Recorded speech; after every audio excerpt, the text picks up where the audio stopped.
The Harlem Renaissance, in pictures.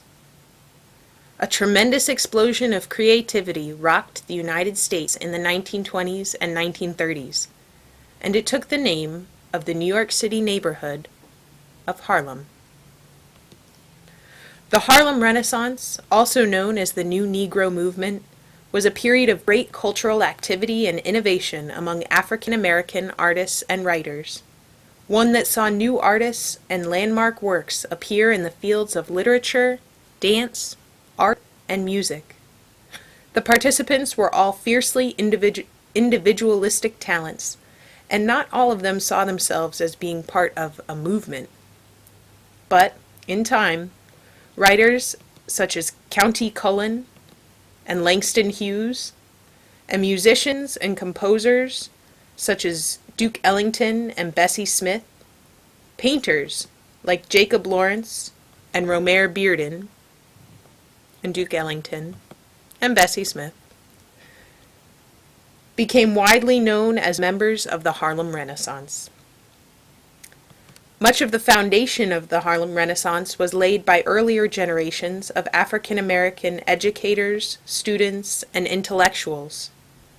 In the decades following the Civil War, many racial barriers to education were removed, and African Americans took advantage of the new educational opportunities in great numbers. Dozens of African American colleges and universities were founded, and African American professors and other intellectuals took increasingly public roles. By the early 1900s, intellectual leaders like W.E.B. Du Bois and James Weldon Johnson were writing, lecturing, and being published in journals such as Crisis and The Messenger. At the same time, African Americans were moving in huge numbers from the South to northern industrial cities, like New York, where they could find work and escape some of the institutionalized discrimination and mistreatment caused by the South's Jim Crow laws. Innovative young African American writers, painters, and musicians began gathering in a number of neighborhoods in Manhattan, including Harlem and Greenwich Village, working together and developing new ideas, and in the years after World War I, they gained national attention. Some of the most prominent works created during the Harlem Renaissance were in the field of literature. Zora Neale Hurston,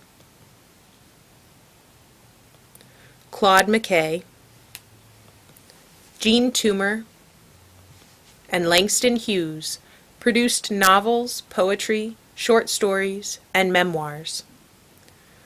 Hurston produced important work in a number of fields.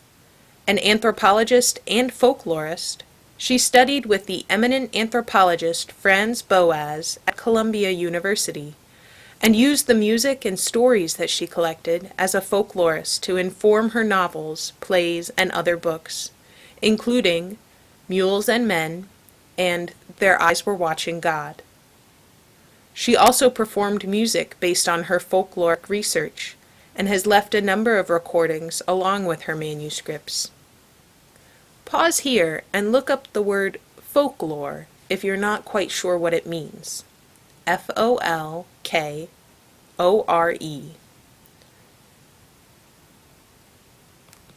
Langston Hughes, best known as a poet, also wrote plays, a novel, short stories, and an autobiography. Many of his poems were set to music by African American composers, and he collaborated with Zora Neale Hurston on a play, Mulebone. Another artist who achieved great things in a number of fields was the multi-talented Paul Robeson, an honor student and all-American athlete while at Rutgers University. Robeson went on to graduate from Columbia University Law School and soon after became a famed concert singer, recording artist, stage and film actor.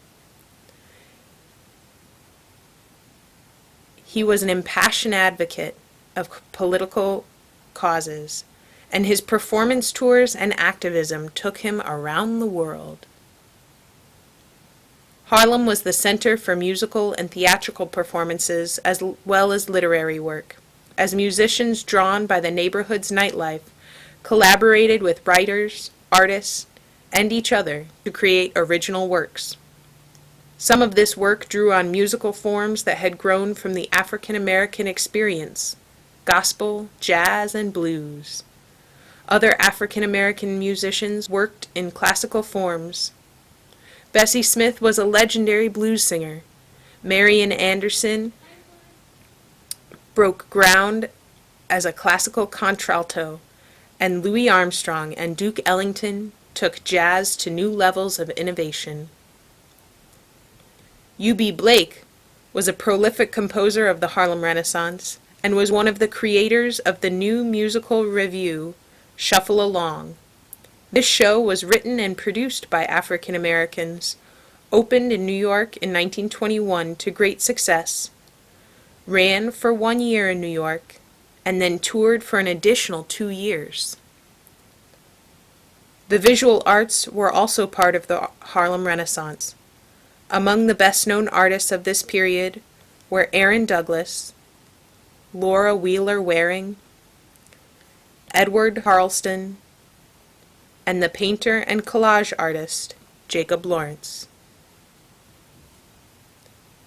Now go to your worksheet and answer the questions there.